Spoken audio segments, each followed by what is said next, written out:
Sarah Chen bolted upright at 3:17 a.m., sweat beading on her forehead despite the cool air. The digital clock's red glow cut through the darkness like an accusation. She reached for the bedside lamp. Click, click, click, but the bulb refused to respond. The bulb was fine yesterday, she whispered to herself.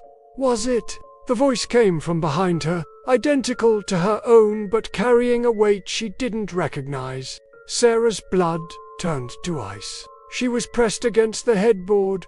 There was no behind her in this tiny bedroom. Her trembling fingers found her phone, and she swept the flashlight across the empty room. Who's there? You know who? The voice was closer now, intimate as a lover's whisper. Sarah's chest tightened. I'm losing my mind. No, the voice replied, and she could swear she felt breath against her ear. You're finding it? By morning, the voice had become a constant companion. Sarah sat at her kitchen table, staring at coffee that had long since gone cold, writing in the journal Dr. Martinez had recommended. Day 12. The voice is getting stronger. Dr. Martinez says it's stress-induced auditory hallucinations, but she doesn't understand.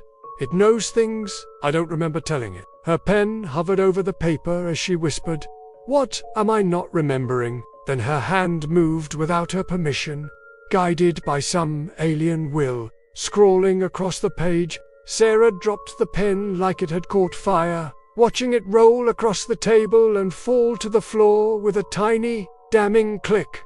How long since you've slept through the night? Dr. Martinez asked, her kind eyes studying Sarah from across the sterile office.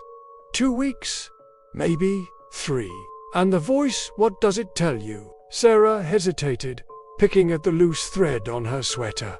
It corrects me. Like when I mentioned being an only child, it said, what about Emma? But I don't have a sister named Emma. Dr. Martinez's pen paused. Memory can play tricks when we're under stress. Then I found a photo. Sarah's voice cracked. In my closet, me and a girl who looks just like me, Sarah and Emma, age 7 feet, written on the back in my mother's handwriting. The room fell silent, except for the hum of fluorescent lights. You've never mentioned a sister in our sessions, Dr. Martinez said carefully, because I don't remember having one.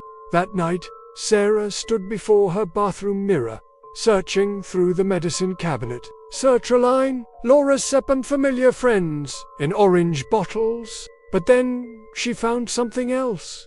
A prescription bottle she'd never seen before. Memantine, she read aloud, for Chen, do not discontinue without consulting physician.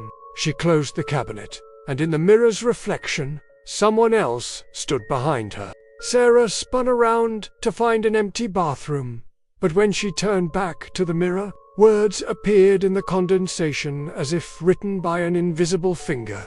You stopped taking them. Her laptop screen glowed in the darkness as Sarah researched the mysterious medication. Memantine is used to treat moderate to severe dementia, she read aloud, her voice barely audible. Memory loss. The screen flickered, and when it stabilized, the text had changed. Early onset Alzheimer's disease runs in families. I didn't search for that, Sarah whispered, but her fingers were already moving across the keyboard without her consent, typing. What happened to Emma Chen obituary? The search results materialized, like a nightmare made manifest. The first link read, Emma Chen, 32, dies in car accident. Survived by twin sister Sarah. Sarah's hands shook as she clicked the link. A news article from 6 months ago appeared, featuring a photo of the same girl from the closet picture but older now, with Sarah's face and eyes full of life that would never shine again. Emma ... double quotes. Sarah breathed. You were driving, the voice said, no longer just a whisper, but a presence filling the room. No. You've been taking pills to forget, but I won't let you. Sarah's heart hammered against her ribs. You're not real. I'm the part of you that remembers, the part you're trying to kill. Sarah clutched the pill bottle. reading the label again through tears. Take daily to manage symptoms of early onset, dementia, and trauma-related memory loss. If I take these, I'll forget Emma completely, she said to the empty room. You'll forget the accident, a voice replied. Softer now. The guilt, the screaming metal. Her last words, Sarah closed her eyes, tears streaming. What were her last words? It's not your fault, Sarah. I love you. The pill bottle trembled in Sarah's hands. She could end this, end the voice, end the pain, end the crushing weight of memory that threatened to destroy what remained of her mind. But it was your fault, wasn't it? The voice continued. You were texting, just for a second. Stop. The truck ran the red light. But if you'd been watching, stop.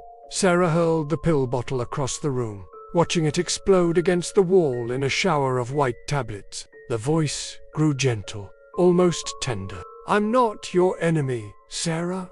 I'm your conscience. I'm Emma's memory living in you. Sarah looked in the dresser mirror, and this time she saw Emma's face looking back, not as a child, but as she'd been in those final moments, blood on her lips, but love in her eyes. Don't erase me completely, Emma's reflection whispered. But the pain is the price of love. Take the pills if you must. But remember this. I forgave you before I died. The question is, can you forgive yourself? Dawn crept through the windows as Sarah sat at her kitchen table, writing in her journal. A single pill sat beside her coffee cup. She'd found one that hadn't shattered. Day 13. I remember Emma now. All of her. The accident too. Dr. Martinez says the voice was my mind's way of preserving what the dementia was stealing.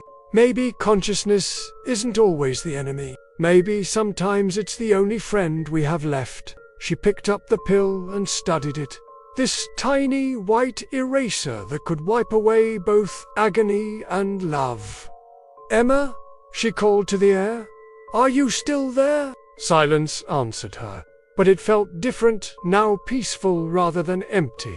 I'll take the medication, Sarah said, but I'll write everything down first. Every memory of you, so even if my mind forgets, my heart won't. She placed the pill on her tongue and swallowed, then began to write with desperate urgency.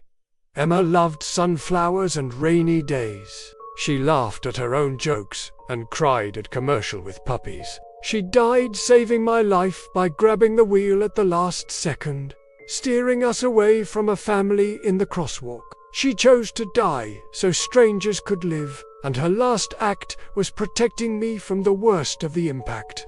The words flowed from Sarah's pen like water from a broken dam. Each sentence, a small memorial.